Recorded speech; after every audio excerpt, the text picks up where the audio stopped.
in other news now, images of men detained in huge numbers by the Israeli military and stripped to their underwear, blindfolded as well as kneeling on the street, have circulated on social media. Yes, the IDF claim the men are captured Hamas terrorists, but several have questioned if the extreme and humiliating measures were necessary.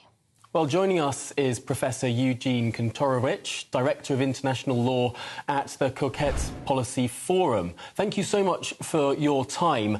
Is there an element of this that feels more like revenge and perhaps a sense, perhaps a justified sense that the Israeli people have for retribution rather than strictly necessary in a military operation?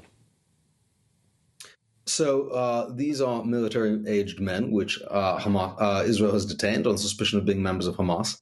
And I think it doesn't look like revenge if you put it in context. And the context is how the UK, how the United States militaries in Afghanistan and Iraq deal with people who may be suspected terrorists.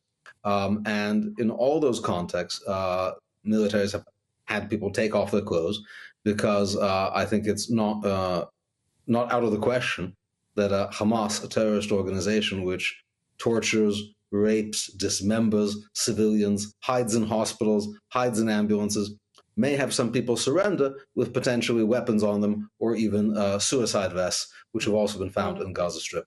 So the question is, what's the other way to find out? Are you going to send them a questionnaire? Are you going to give them a poll, an affidavit to fill out? And that is why both the United States and the UK do measures like this also. It's quite shocking to see the photos. It's interesting that the Israeli government shared these photos so widespread on social media. It does open up Israel and its military efforts, well, opens up to more criticism. Can we be sure whether those in these pictures are Hamas, are extremist terrorists, or whether they are civilians? That's the question that many people are asking. Who exactly are these people that have been stripped and are being held in this way?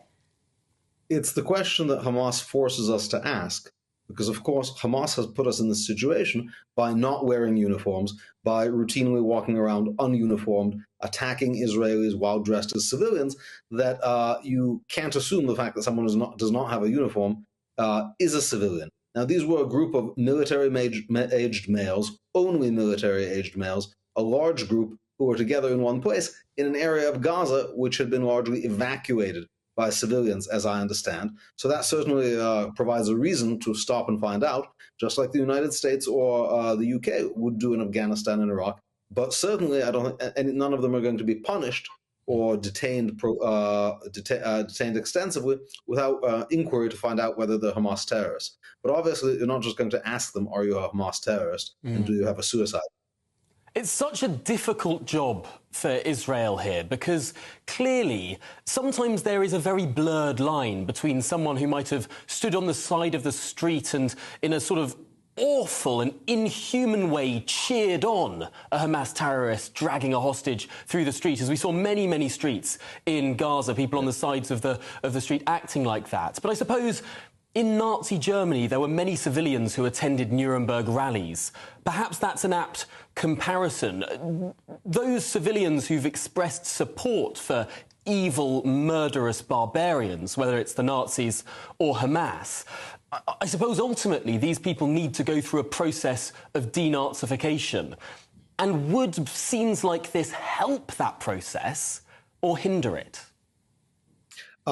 Scenes like this will help that process because they're necessary to Israel winning the war, which denazification cannot take place unless you actually conquer Nazi Germany, for example. And if military-aged men are allowed to gather in large groups and approach soldiers, and you can't check them for bombs or weapons, I don't know. Has anyone suggested a better way of checking them from bombs for weapons? Are you going to send them to the airport metal detector? And again, this is not an unusual thing that's happened here, but because it's Israel, people try to problematize it and say it's... Sorry to interrupt you, Professor, but we've come to the end. We've squeezed a little bit here, but thank you very much indeed for your time. Eugene Kantorowicz, Director of International Law at the Coquette Policy Forum. We're going to a break now, but see you in a moment.